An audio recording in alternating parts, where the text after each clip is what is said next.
Formation of an equation, its solution and its solution for class 8, exercise 19, question number 2, serial number 596. তিনটি ক্রমিক সংখ্যা লিখি যাদের যোগফল থেকে 5 বিয়োগ করলে বিয়োগফলটি মাঝের সংখ্যার দ্বিগুণের চেয়ে 11 বেশি। তো ক্রমিক সংখ্যা তিনটি কি কি? তো মনে করি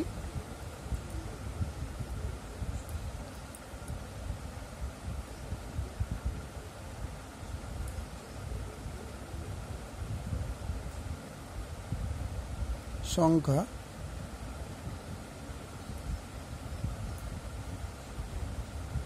তিনটি যথাক্রমে x, x plus 1, x plus 2,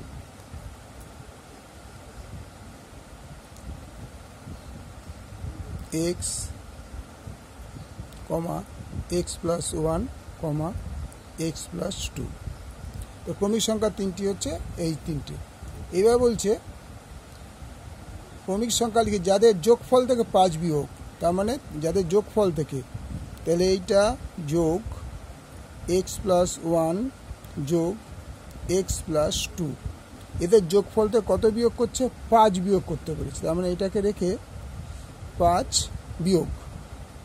বিয়োগ করলে কি দাঁড়াচ্ছে?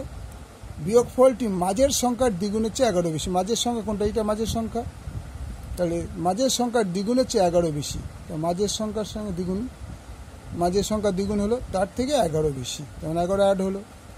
তাহলে or x plus 1 plus x plus 2 minus 5, 2x plus 2 plus 11, और 1 2 3x, 2 R 1 3 minus 5 equal to 2x plus 13, और 3x plus 3 minus 5 equal to 2x plus 13, और 3x minus 2 equal to 2x plus 13, और 3x minus 2x equal to 13 plus 2, और x is equal to 15। तो प्रथम क्रमिक संख्या, प्रथम क्रमिक संख्या 15, द्वितीय क्रमिक संख्या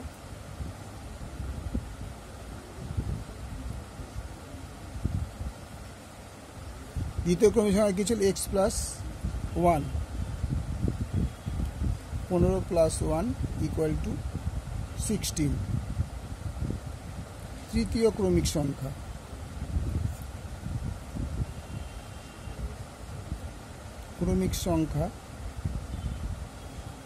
equal to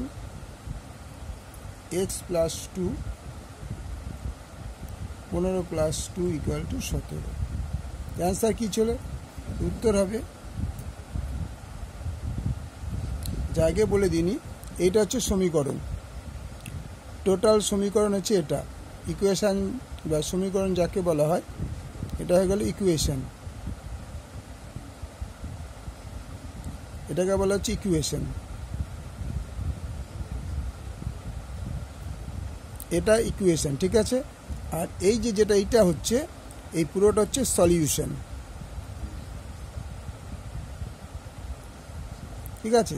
এটা হচ্ছে সলিউশন, অর্থাৎ এটা সমাধান, এটা হচ্ছে সমীকরণ।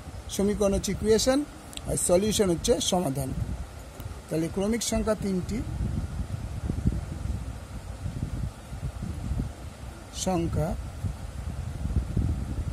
তিনটি যথাক্রমে 15, 16, 17। ওকে,